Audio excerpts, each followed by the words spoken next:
Good morning बच्चों, कैसे हो? अपने स्वास्थ्य का ध्यान रख रहे होंगे, काम भी साथ साथ कर रहे होंगे। तो ये 9th क्लास आपका काफ़ी काम हो चुका और मुझे उम्मीद भी है कि आप सबने कर लिया होगा और समझ भी आ रहा होगा। तो आज हमने क्षितिज के पहले 2 गद्य खंड के पाठ किए, 2 पद्य खंड के, तो आपके 4 पाठ हो चुके, 1 कृतिका का पाठ हो चुका, 5 पाठ आपके हो चुके।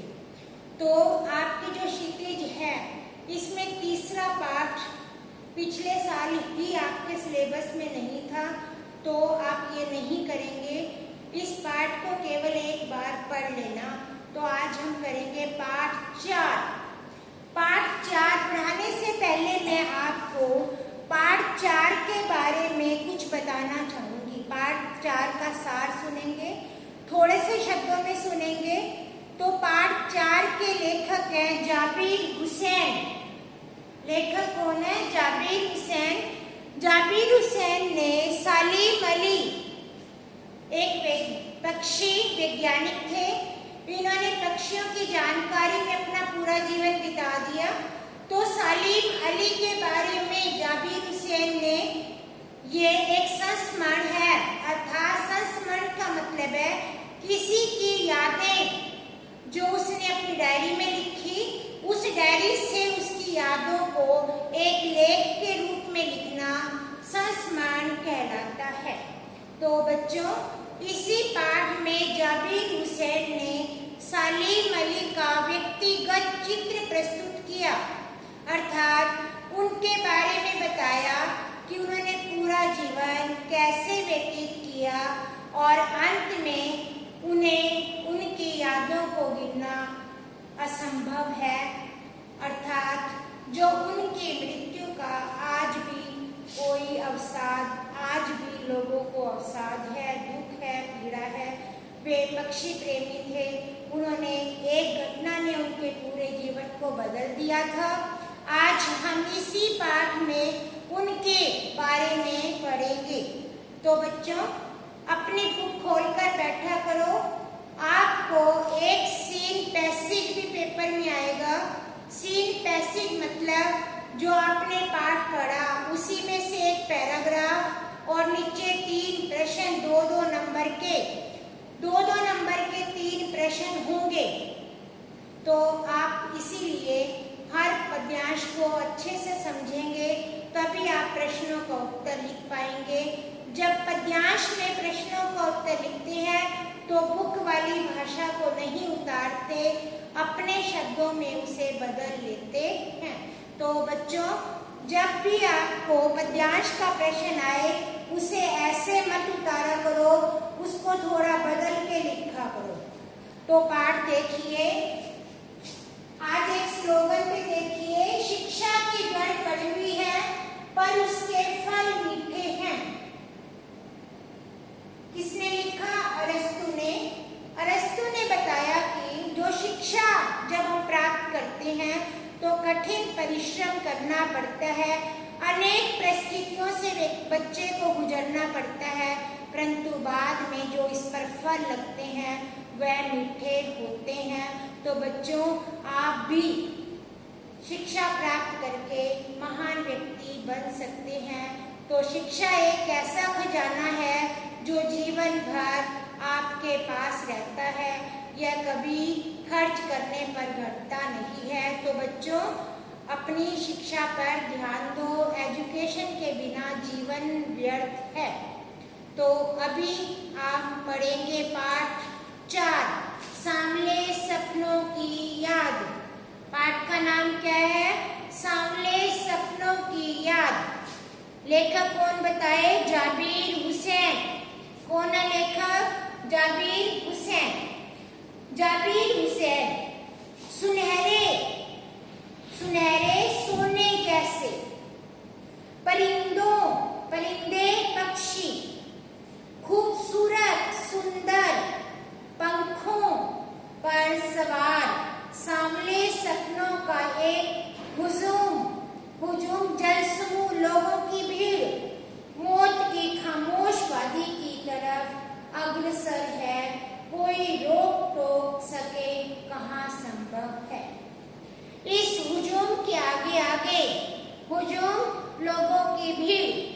लेखक ने यहाँ सालीम अली की मृत्यु का चित्र प्रस्तुत किया कि जब उनकी मृत्यु हुई तो लोगों की भीड़ थी। सालीम अली जब शव यात्रा को लेकर जाते हैं तो शव आगे आगे पीछे पब्लिक। सबने देखा होगा ना कि शव को ऊपर 4 व्यक्ति उठाएंगे और पीछे पब्लिक चलेगी तो शव दूर से दिखता है। सालीम अली की शव यात्रा का वर्णन किया। अपने कंधों पर सैलानियों की तरह सैलानी यात्री अपने अंतहीन सफर का बोझ उठाए, लेकिन यह सफर पिछले तमाम सफरों से भिन्न है। जो सालीम अली का सफर था बाकी सभी सफर से अलग था। भीड़ भाड़ की जिंदगी और तनाव के वातावरण सालीम अली का यह आखिरी पलायन जाना।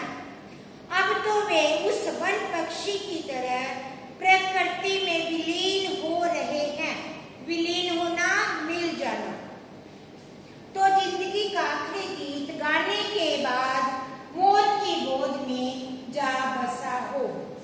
कोई अपने जिस्म शरीर की हरकत या दिल की धड़कन देकर भी उसे लौटाना चाहे तो वह पक्षी अपने सपनों के भी दोबारा गा सकेगा। क्या मतलब है इस पंक्ति का? बहुत गहरा मतलब है कि जब किसी की मृत्यु हो जाए तो यदि कोई व्यक्ति अपने शरीर का एक एक कतरा, एक एक सांस यदि कोई देना चाहे तब भी उस व्यक्ति को हम जीवित नहीं कर सकते। बच्चों, इसमें बताया मृत्यु के बाद कोई किसी को एक क्षण भी नहीं दे सकता, एक पल भी नहीं दे सकता। मुझे नहीं लगता कोई इस सोए हुए पक्षी को जगाना चाहेगा।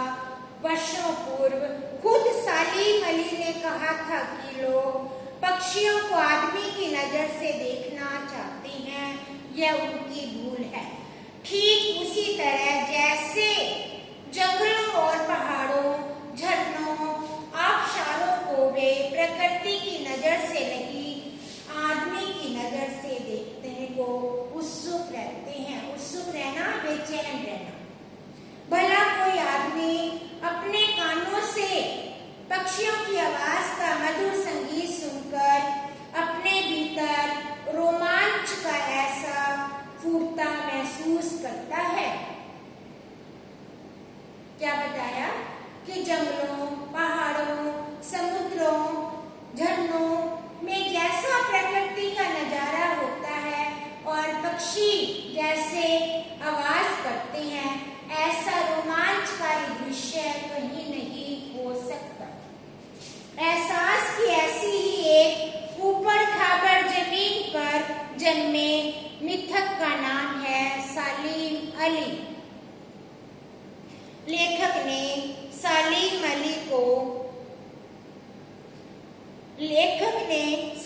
अली की यहाँ शव यात्रा का वर्णन किया है। आगे देखेंगे। पता नहीं इतिहास में कब कृष्ण ने वृंदावन में रास लीला रची थी और शौक गोपियों को अपनी शरारतों का निशाना बनाया था। कब माखन भरे भांडे फोड़े थे, भांडे फोड़ना, बर्तन फोड़ना, दूध छाली से अपने मुंह भरे थे। कब वाटिका में छोटे छोटे किंतु घने पेड़ों की छाया में विश्राम किया था। कब दिल की धड़कनों को एकदम से तेज करने वाले अंदाज में बंसी बजाई थी। पता नहीं कब वृंदावन की पूरी दुनिया संगीतमय हो गई थी।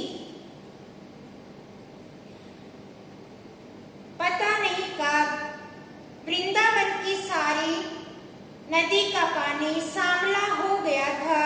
सूरज डूबने से निकलने और छिपने तक जब पतली गलियों में उत्साह भरी भीड़ नदी की ओर बढ़ती है तो लगता है जैसे उस भीड़ को चीरकर अचानक कोई सामने आएगा और बंसी की आवाज पर सब किसी के कदम थम जाएंगे।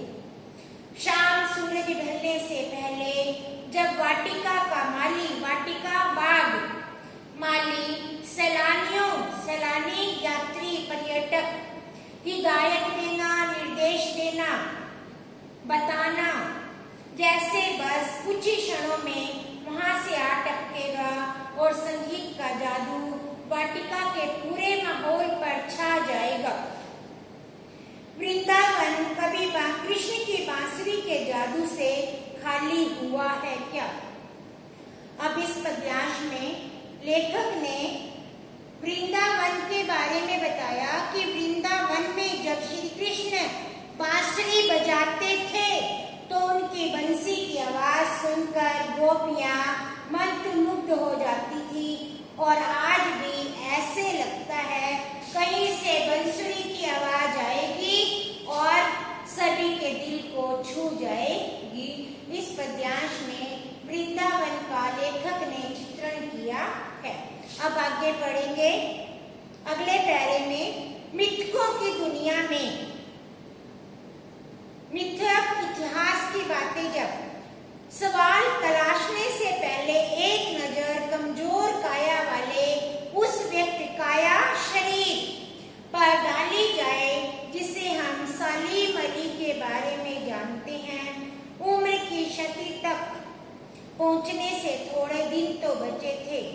शती उम्र 100 साल के होने से पहले उनका कुछ समय बचा था, उस समय जब उनकी मृत्यु हुई थी। संभव है ऐसी यात्राओं की थकान ने उनके शरीर को कमजोर कर दिया। अब यहाँ बच्चों सलीम अली के शरीर का वर्णन किया कि वे शारीरिक रूप से कमजोर थे। कैंसर जैसी जानलेवा बीमारी उनका मौत का कारण बनी। अब सलीम अली को कौन सी बीमारी थी? कैंसर। रेखांकित कर लो बीमारी का नाम कैंसर। लेकिन अंतिम समय तक मौत उनकी आंखों से वह रोशनी छीनने में सफल नहीं हुई जो पक्षियों की तलाश और उनकी हिफाजत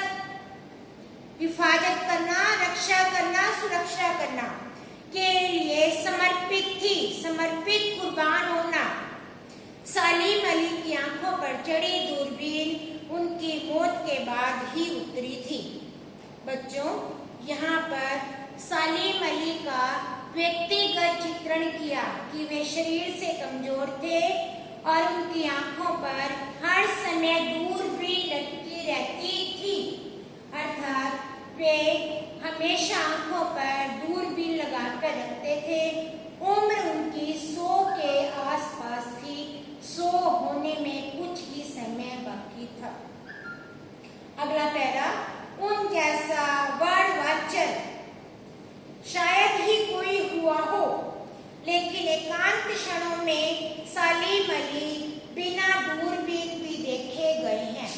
दूर क्षितिज तक फैली जमीन और झुके आसमान को छूने वाली उनकी नजरों में कुछ वैसा ही जादू था जो प्रकृति को अपने घेरे में बांध लेता है।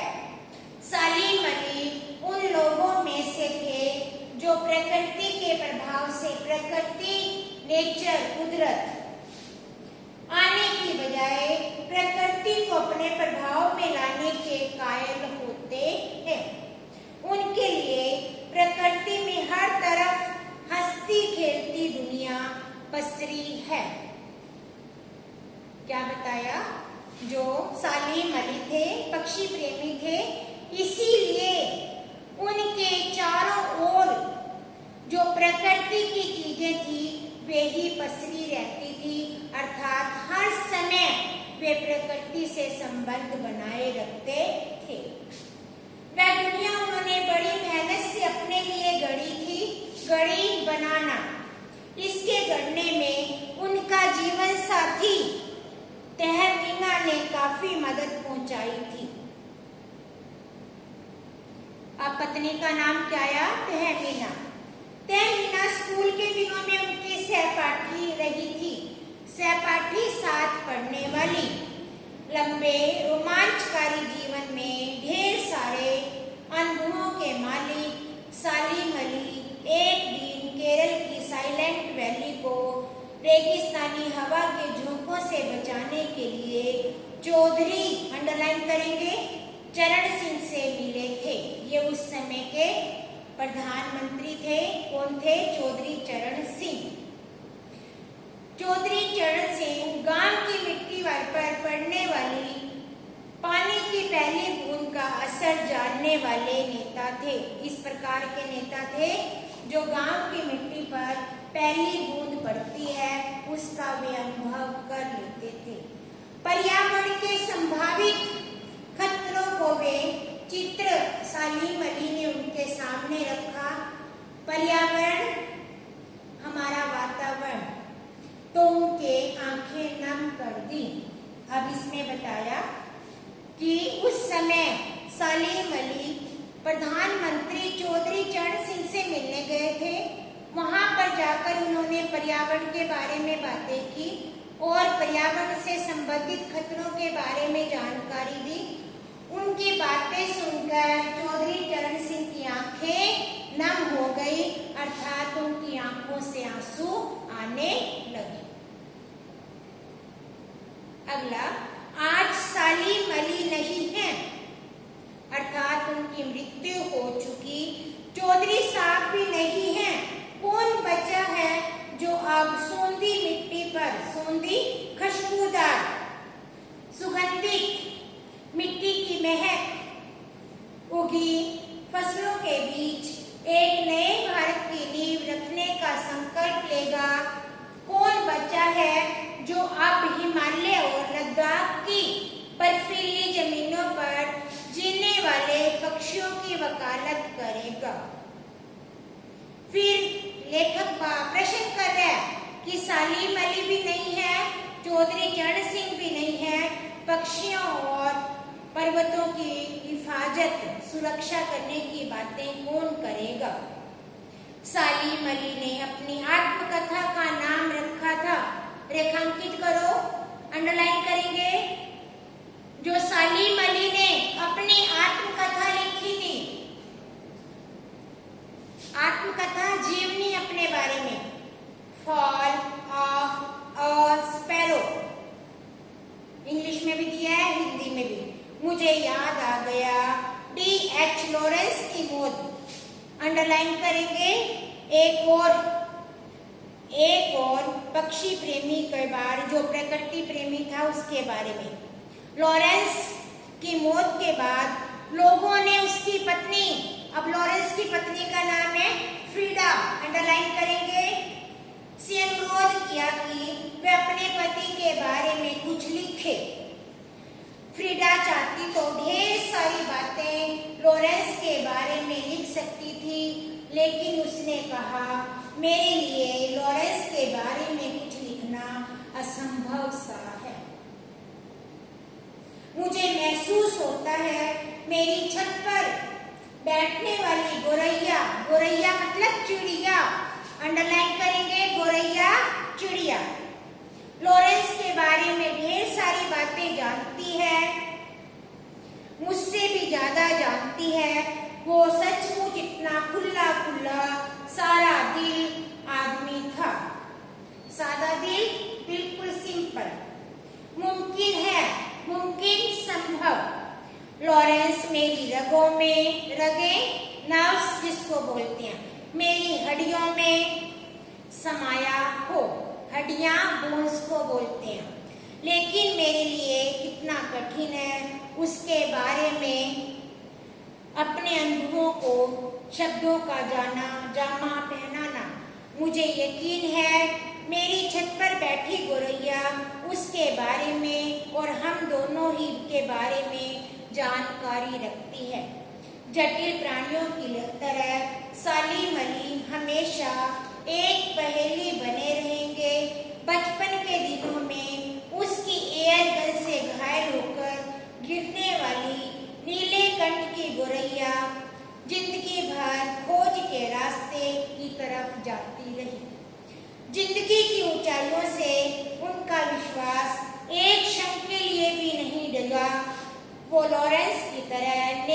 नैसर्गिक जिंदगी का प्रतिरूप बन गए। नैसर्गिक, नेचुरल, स्वाभाविक, कुदरती प्रतिरूप वैसा ही।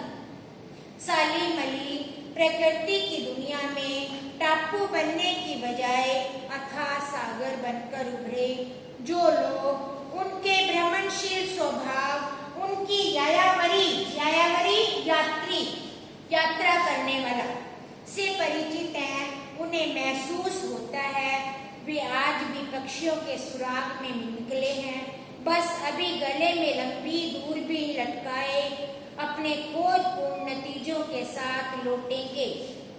अर्थात आज भी ऐसा लगता है कि वे वापस आ जाएंगे। जब तक वो नहीं लौटेंगे क्या उन्हें गया हुआ मान लिया जाए? नहीं। मेरी आंखें नम हैं। किसकी? लेखक की। सालिम अली, तुम लौटोगे। लेखक अंत में भी कहता है कि सालिम अली तुम वापस आओगे, तुम वापस आओगे। बच्चों, हमने यह पाठ पूरा पढ़ लिया। हमने इस पाठ के बारे में मैंने तुम्हें सार भी बताया, पाठ का संक्षिप्त परिचय दिया। आप भी इस पाठ को दोबारा पढ़ेंगे अगली कक्षा में। जब तक आप प्रश्नों का अभ्यास ट्राई करेंगे, आप खुद भी एक बार प्रश्नों को देखेंगे। जब आप एक बार खुद देखेंगे तो आपको जल्दी याद हो जाएगा। तो बच्चों, इस प्रकार आप पाठ को दोबारा पढ़ना और इसका अभ्यास भी करना और प्रश्नों के उत्तर देना।